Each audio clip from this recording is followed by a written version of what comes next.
আপনি এখন সাক্ষাৎকারে বলেন যে আশা রাখি যুগের মধ্যে নির্বাচন হবে, তবে জনগণ আমাদেরকে 5 বছরে চায়। কোন জনগণ চায় আপনি দেখিয়ে দেন যে এই জনগণ চেয়েছে।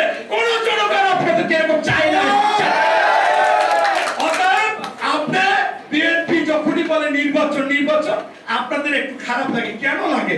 এইটা তো খুনি হাসিনা, ফ্যাসিস্ট হাসিনাকে যখন আমরা নির্বাচনের কথা বলতাম, আপনারা জানেন আজকে অনেকে বলে যে বিএনপি কিসের আন্দোলন করেছে।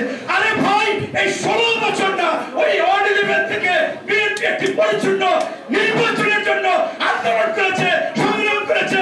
রাস্তাঘাটে এখানে সেখানে গুম হয়েছে, খুন হয়েছে, 65 লক্ষ লোকের নামে মামলা হয়েছে। বাড়ি ছাড়া, ঘর ছাড়া, ব্যবসা ছাড়া, বাড়িতে ঘুমাতে পারেনি, বাগানে ঘুমাইছে। সেইখানে সেই ভোট অধিকার তো আমরা আগেই চেয়েছি।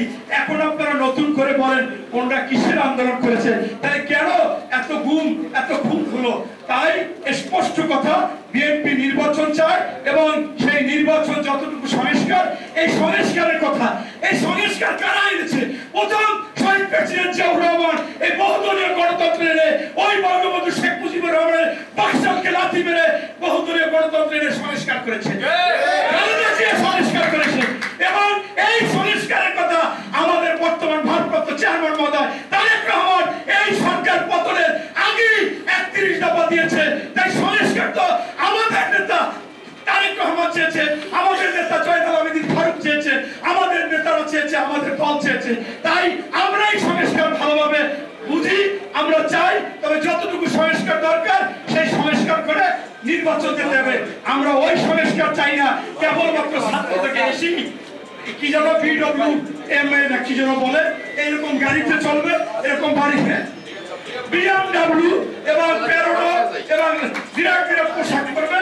যে আগে থেকে পাঞ্জাবিকে তো 300 টাকা দিয়ে এখন 35,000 টাকা দিয়ে কিনে, জুতা কিন্তু 200 টাকা দিয়ে, সামনে ওই গ্যাপে বানায় নেওয়া টাকা দিয়ে আবার মেকআপ করে বিউটিশিয়ানে যায়।